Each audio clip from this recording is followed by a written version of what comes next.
like a lot of folks, I went through a pretty tough experience with workplace abuse, but my situation was a little bit unique in the sense that, I was an HR chief when I was dealing with this, and I was the target of a chief executive. And so for me, I think it was kind of surprising in a couple of ways, given the fact that I felt like I had a really strong grasp of the rules. I knew how things were supposed to work, how they didn't work. I knew where all the bodies were buried. I knew all the maneuvers. And so had felt like I was someone who could potentially navigate an environment when I brought a complaint forward that it be taken seriously, pretty much the same way I had always taken other folks seriously when they came to me. And instead that didn't happen. I couldn't open an investigation because I couldn't ask my own staff to investigate a complaint where I was the complainant. It would appear biased or tainted. So usually if you can't go to HR in your organization, you go to the lawyers, you go to inside counsel if your organization has that. And I did, and it basically said, "Oh no, this person is really scary. We don't want to deal with this. You're going to have to go to the board." And so I met alone with the board and said, "You have a very serious problem. This person isn't just targeting me, but they're targeting women. You're looking at a discrimination claim. You're looking at something very serious." And in the end, I had some board members who were sympathetic. The majority were not. And then one of them went out and told the chief executive. So when I walked into my next one-on-one, it was like walking into a buzzsaw. And so at that moment, I realized that, I was pretty on my own with all of this. And I learned some things from that process. One, I for the first time in my life, I started Googling, like, what do you do if somebody's bullying you at work? And I learned that all the advice out there is absolutely hideous. It is absolutely atrocious. And so I want to spend a little bit of time today too, talking about some actual things you can do that would be more helpful than, find a hobby or meditate. But I also learned what to do when we kind of ran out of rules and we hit an end of a road kind of scenario.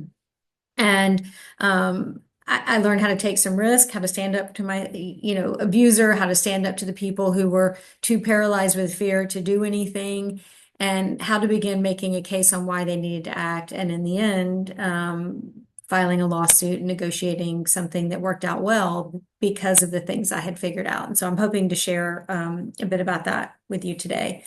But first, I kind of want to run through some of the common patterns that we tend to see.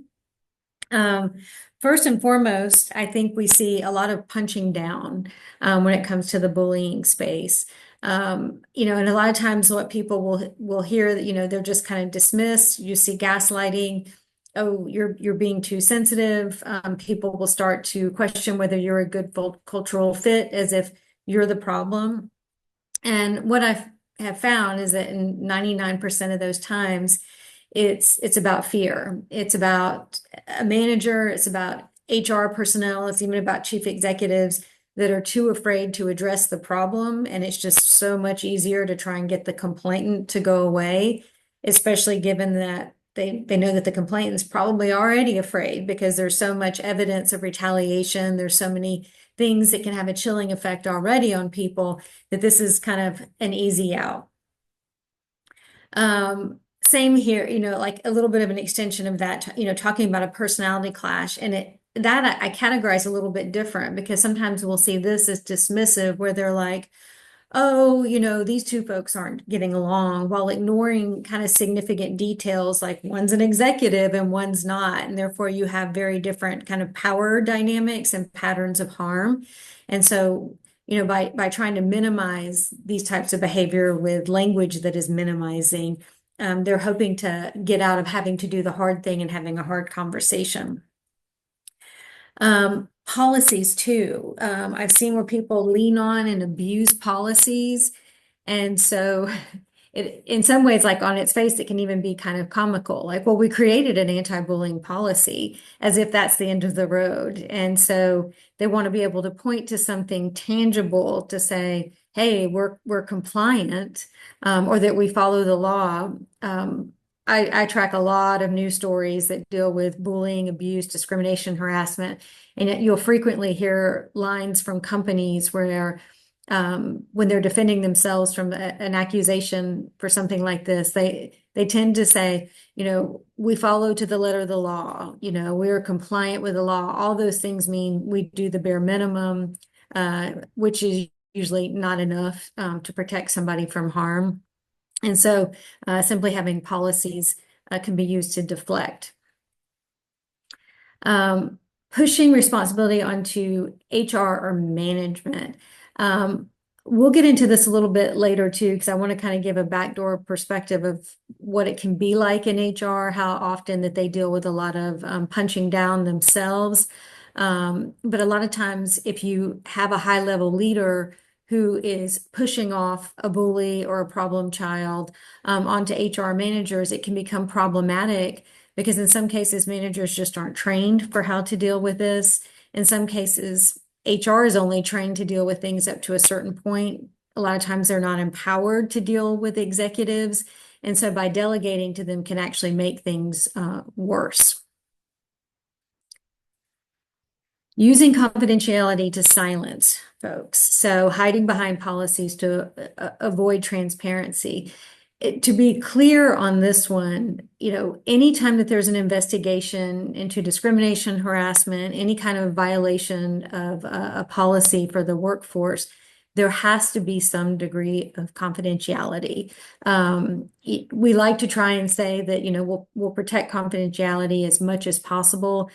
That's not always 100% possible. A lot of times if I'm interviewing someone and I'm letting know the complaints come up against them, through my line of questioning, they are going to be able a lot of times to piece together things in terms of who may have said something or who may be involved in a process. So we can't guarantee things completely, but we can also see where this can be an area of abuse where employers will hide behind confidentiality and they'll say, oh, the investigation is very confidential. We can't share with you what's going on. We can't share with you what's being done. And it's something just to kind of watch out for, because when a company is doing the right things, when they're really following up, yes, they're not going to violate confidentiality. They're going to do their best to protect kind of protected information and protect people's privacy, but you'll still know. You'll know that if you make a complaint and there's an investigation and that, someone everyone has seen behave in a bad way is no longer at the company, no one has to violate confidentiality for you to be able to sense that the company takes this stuff very seriously and they're holding bad actors accountable. We also see this too, I know Deb is super familiar with this. We see it in the legislative space. If it's not physical safety, then it doesn't exist. And, we're seeing a lot of encouraging movement in terms of countering this. For anyone who's ever been bullied, it feels very, very real. Like your cortisol is pumping. We've seen people come to us and say, I have cancer. My doctor was very direct in saying that this was tied to workplace stress. We have suicides, some of them nationally known, whether it's depression, anxiety, broken marriages, ruined careers. None of this stuff is invisible when we talk about the impacts. And I know Deb has done some really great work with Dr. Jen Frazier, who even talks about how workplace abuse can leave scars on the brain.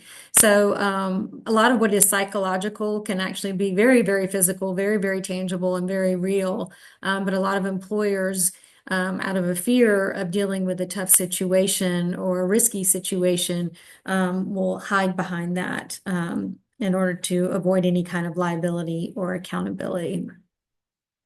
Toking training programs.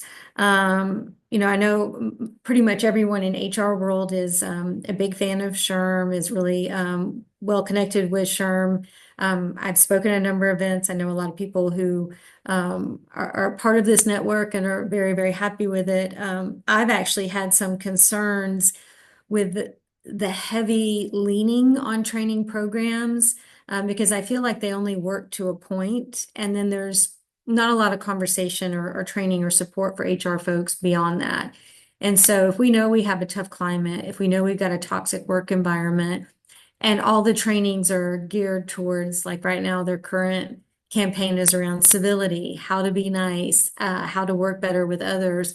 But if your CEO or another executive who happens to be the big problem person refuses to take that, there's not a lot more we can do there. And that can actually send a worse message to folks when they're not doing that. Yeah, I'm sorry to hear that. I do believe that. Unfortunately, I have seen where SHRM is not just against legislation, but against a lot of accountability. I think a lot of it has to do with their ties with larger corporations and big businesses that, they really place HR in a not very empowered role, in my opinion. For me, I didn't learn about HR in SHRM. I actually learned about it at the State Department, where we had to deal with very big Washington egos. We had to deal with ambassadors. And so it was baked into our training that we had to learn how to manage up. And so that's one of the things that I see, that trainings can become a tangible thing that we point to say, oh, we've done this. We can pat ourselves on the back and we're good now and we don't need to do anything further. And that, of course, can be a problem. So retaliation and fear, for a lot of folks, I mean, you can look at news, you can hear stories, you can see examples of folks who've spoken up about problematic, environments, and then they were essentially mobbed or chilled out of an environment, retaliated against, put on a PIP. There's so many of these stories out there that a lot of employees are having to work through fear just to kind of raise their hand and point out that there's a problem. And so in many cases, employers are relying on that. They're relying on that silence, they're relying on that fear, or they're relying on a whispered conversation offline saying, do you really want to do this? This is going to be tough. I know this was unfair, what happened to you, but nothing is probably going to happen. And as a result, there's never anything put in writing. There's never a record of a complaint. And so then they can kind of lean on, well, nobody came forward and said anything, and it kind of gives them an out. Wellness initiatives are another one that can be a form of gaslighting. I've seen a lot of this over the last 2 years, where there's so much focus on employee burnout and stress without addressing the core part of the problem, which could be someone who's screaming at everyone all day long. And so these can be another way where they're addressing a surface level problem, or, checking a box and saying, oh, we're doing these things to try and help morale, even though a lot of folks know that that's really not the source of the problem, and they're really not going to be able to fix it through that. Investigations. We'll talk about this a little bit in a minute too. But in my particular case, I knew I was, by law, I was entitled to a timely, objective, thorough investigation, and I had to demand it repeatedly in order to get one. And so a lot of times they'll slow roll the process, hoping that people will just kind of give up and go away, trying to say, oh, there's not a basis for one. A lot of times that's completely false. And so all that's done, to protect the organization. But again, a lot of it just comes out to good old-fashioned fear of there's this really mean, tough person out there that folks don't necessarily want to deal with.